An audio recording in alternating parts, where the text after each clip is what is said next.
the bank that bought silence. In 2018, Crestmark National Bank was hailed as one of America's most trusted mid-sized institutions. With over 2 million customers across 17 states, it marketed itself as the People's Bank. Its CEO, Douglas Hale, appeared regularly on business news networks, preaching transparency and accountability. But inside the marble lobbies and glass boardrooms, a different story was unfolding, one that would shake the very foundation of corporate ethics in American banking. The first signs came quietly.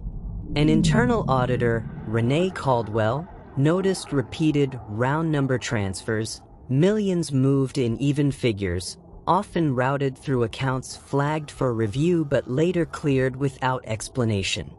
At first, she thought it was just poor record-keeping.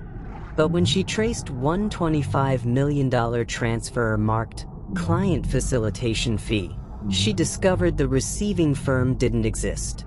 Its listed address in the Cayman Islands was a post office box shared by hundreds of shell companies. Caldwell escalated her findings to her division head. Days later, she was reassigned to administrative duties. Meanwhile, Crestmark continued to post record profits. Analysts praised its efficiency. Regulators gave it clean bills of health. But behind the scenes, a secret department, known internally as Client Risk Solutions, was managing high-value transfers for private clients through offshore intermediaries. The operation was designed to appear legitimate. Each transaction was layered through subsidiaries and private investment vehicles, ensuring compliance filters saw nothing unusual. Internal controls were not broken, they were reprogrammed. A forensic investigation later revealed how the scheme worked. Step 1. Large clients deposited funds into Crestmark's investment division. Step 2. Those funds were routed through structured loans to foreign affiliates. Step 3. The same money returned under a different name, tax-free, untraceable, and clean. It was money laundering dressed as corporate finance.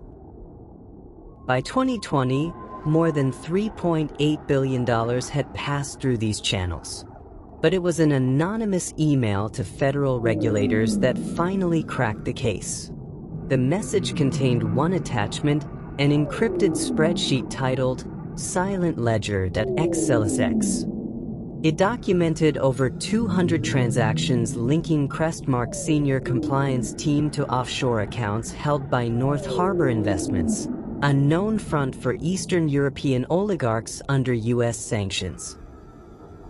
Investigators from the Financial Crimes Enforcement Network, FinCEN, launched a covert review. What they found was staggering. Dozens of staff had flagged suspicious transfers internally, but their alerts were systematically deleted by system administrators, employees reporting directly to Hale's inner circle. To the outside world, Crestmark's digital systems were state-of-the-art. Inside, they were tools for concealment. Audit logs were rewritten, metadata scrubbed, and fake timestamps generated to make fraudulent approvals look routine.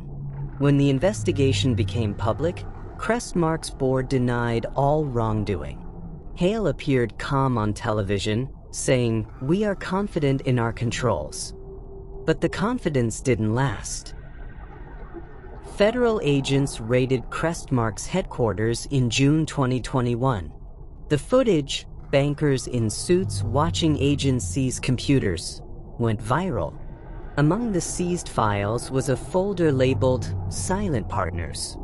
Inside, emails showing Hale's personal authorization of several offshore transfers under strategic discretion. The evidence was undeniable.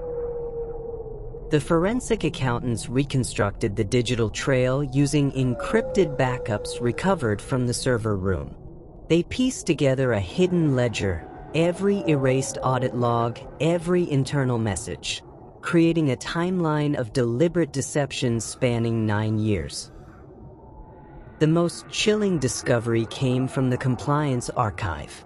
In 2019, Renee Caldwell had submitted a report titled Internal Control Breach: Structured Transfers. The file was deleted 36 hours later, but forensic recovery found fragments in the system cache, enough to prove she had sounded the alarm years before the scandal broke. Her warning had been ignored. Caldwell later testified before a congressional hearing, her voice steady but emotional.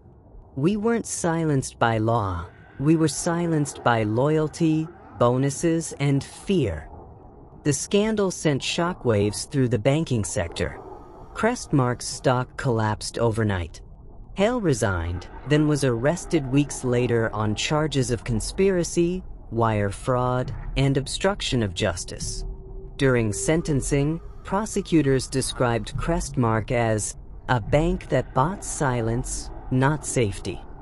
Hale received a 30-year federal prison sentence. Several executives turned state's witnesses in exchange for reduced terms. Caldwell's actions sparked reform. Federal regulators introduced stricter whistleblower protections for financial auditors and compliance officers. FinCEN implemented new digital audit tracking systems, ones that could not be manually altered. When asked if she regretted coming forward, Caldwell replied, "The hardest part wasn't proving the crime, it was proving the silence." Moral and call to action. Integrity has no substitute. Every falsified report, every erased log, every silenced voice, they all add up to betrayal. If you work in finance or governance, remember, silence is complicity. Expose the truth. Protect the trust.